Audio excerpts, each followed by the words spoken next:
गांधी जी के अहिंसा सिद्धांत के अनुसार हमें अत्याचार सहन करते जाना चाहिए और शस्त्र या शारीरिक शक्ति से प्रतिकार नहीं करना चाहिए। गांधी जी की अहिंसा उस सिंह की अहिंसा है जो उस समय अहिंसा का पुजारी हो जाता है जब वो सहस्त्रों गायों को खा पीकर थक जाता है। कानपुर में गणेश शंकर विद्यार्थी को मुसलमानों ने निर्दयता से मार दिया था। गांधी जी उनका उदाहरण देकर कहते थे कि इस प्रकार अहिंसा पर चलकर अपना बलिदान कर देना चाहिए। मेरा विश्वास है यह अहिंसा यानी नपुंसकत्व देश को नष्ट कर देगी और पाकिस्तान भारत पर आधिपत्य जमा लेगा।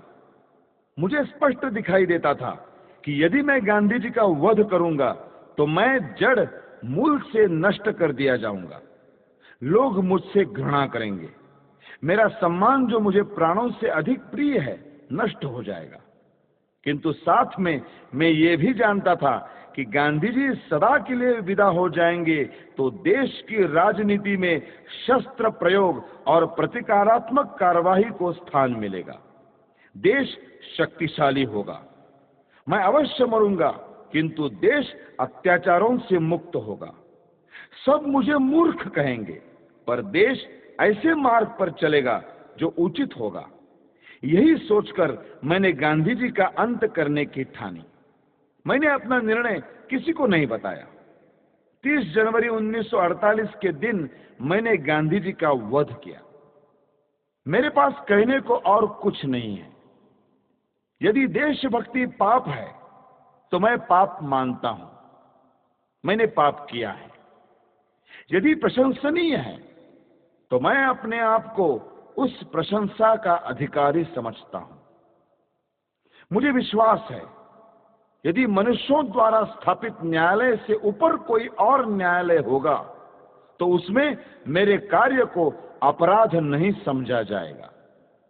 मैंने देश और जाति की भलाई के लिए यह काम किया है। मैंने उस व्यक्ति पर गोली चलाई जिसकी नीति से हिंदुओं पर घोर संकट आए और हिंदू नष्ट हुए। वास्तव में मेरे जीवन का उसी समय अंत हो गया था जब गांधी जी पर गोली चलाई थी। उसके पश्चात मैं अनासक्त जीवन बिता रहा हूं। मेरे लिए संतोष का विषय है कि मुझे कोई पश्चाताप नहीं है। हैदराबाद की समस्या में अकारण देर हो रही थी। सरकार ने गांधी जी के मृत्यु के बाद शस्त्र शक्ति से इस समस्या को ठीक रूप से सुलझा दिया है।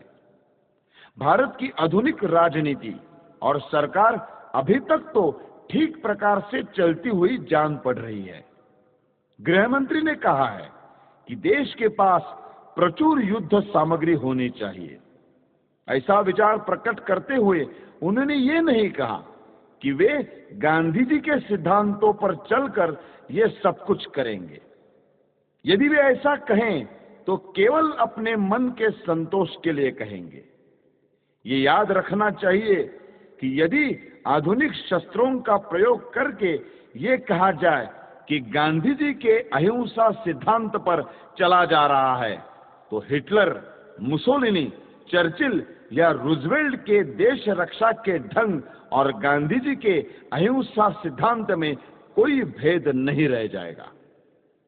मैं ये मानने को तैयार हूं कि गांधी जी ने देश के लिए बहुत कष्ट उठाए। उन्होंने जनता में जागृति पैदा की। उन्होंने स्वार्थवश कुछ नहीं किया। परंतु दुख ये है कि वे इतने ईमानदार नहीं थे कि अहिंसा की हार को स्वीकार कर लेते। मैंने दूसरे भारतीय देशभक्तों और नेताओं के भी चरित्र पढ़े हैं जिन्होंने गांधी जी से अधिक बलिदान किए हैं। कुछ भी हो, गांधी जी ने देश की जो सेवा की है उसके लिए मैं उनका आदर करता हूं। उन पर गोली चलाने के पूर्व मैं उनके सम्मान में इसीलिए नतमस्तक हुआ था, किंतु जनता को धोखा देकर पूज्य मातृभूमि के विभाजन का अधिकार किसी बड़े से बड़े महात्मा को नहीं है। गांधी जी ने देश को छलकर देश के टुकड़े किए, क्योंकि ऐसा न्यायालय या कानून नहीं था जिसके आधार पर ऐसे अपराधी को दंड दिया जा सकता। इसीलिए मैंने गांधी को गोली मारी। उनको दंड देने का केवल यही एक तरीका रह गया था।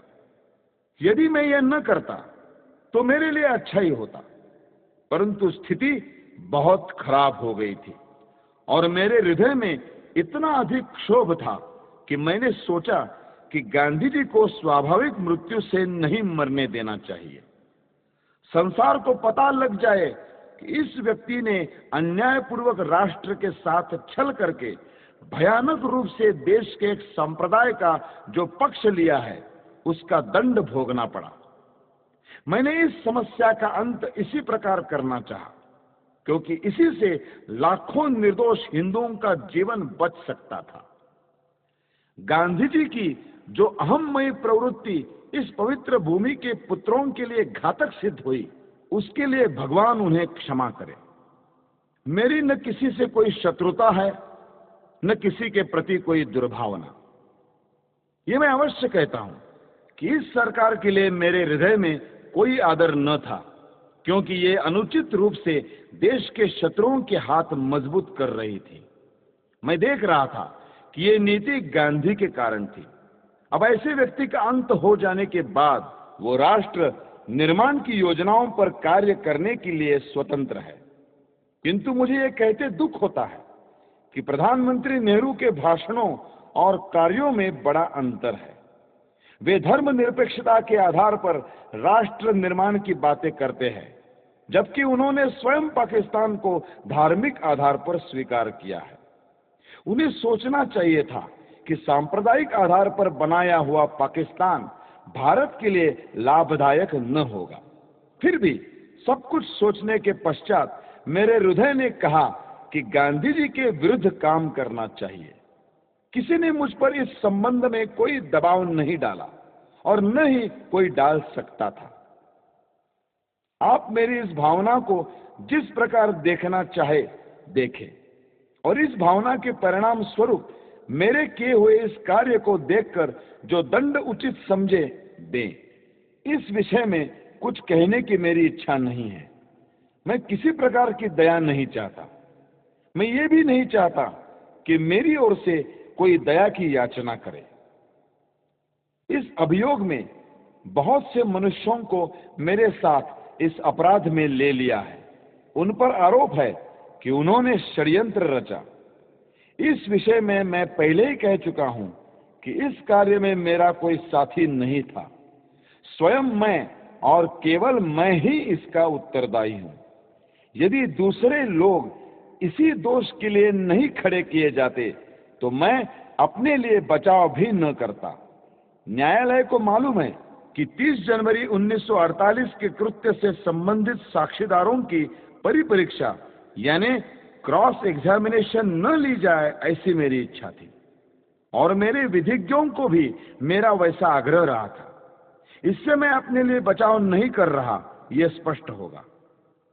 मैं इस बात को पहले ही बता चुका हूं कि 20 जनवरी को मैं शांतिमय प्रदर्शन के पक्ष में न था।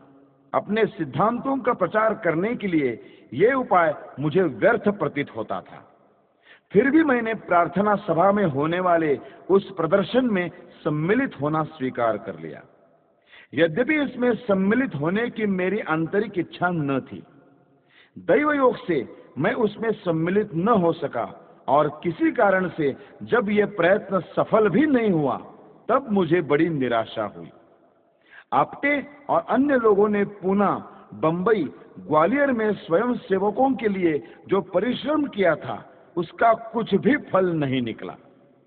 तब गांधी जी के वध के अतिरिक्त मेरे लिए दूसरा मार्ग नहीं रह गया था।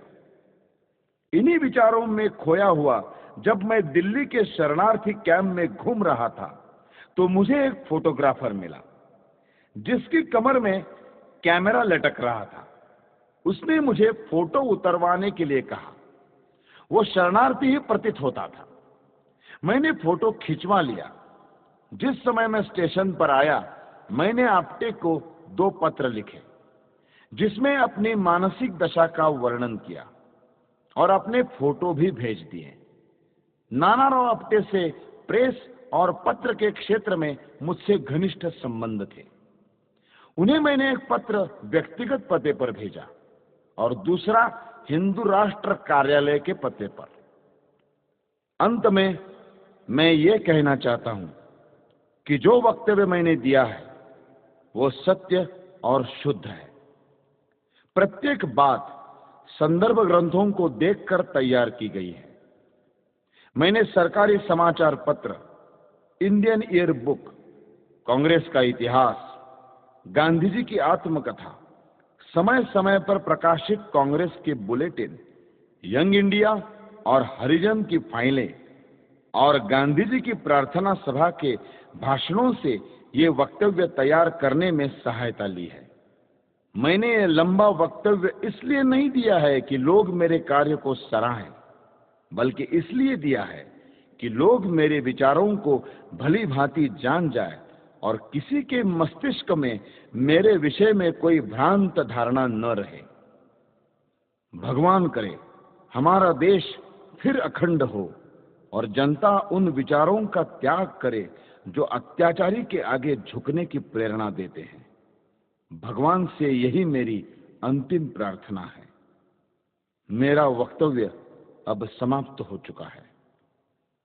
आपने इसे ध्यान से सुना और सुविधाएं दी, उसके लिए मैं कृतज्ञ हूं। जिन्होंने इस बड़े अभियोग में मुझे कानूनी सहायता दी और जो पुलिस ऑफिसर इस अभियोग से संबंधित है, उनके प्रति मेरे हृदय में कोई दुर्भावना नहीं है। मैं उनके सद्व्यवहार के लिए उनका भी कृतज्ञ हूं।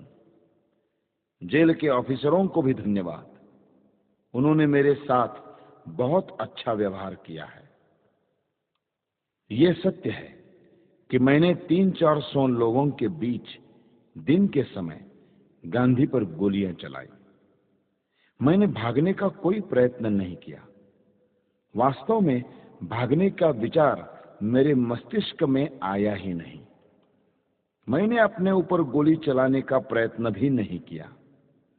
आत्मघात करने का मेरा कभी विचार न था, क्योंकि मैं अपने विचारों को खुले न्यायालय में प्रकट करना चाहता था। आलोचनाओं के बावजूद भी मैंने जो कृत्य किया, उसके नैतिक पक्ष पर मेरी आत्मा कभी विचलित नहीं हुई।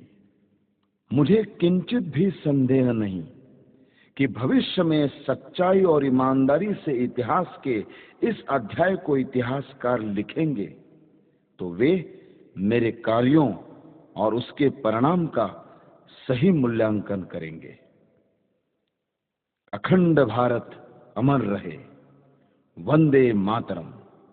दिल्ली, 8 नवंबर 1948। नथुराम विनायक गोडसे। अभियुक्त क्रमांक 1।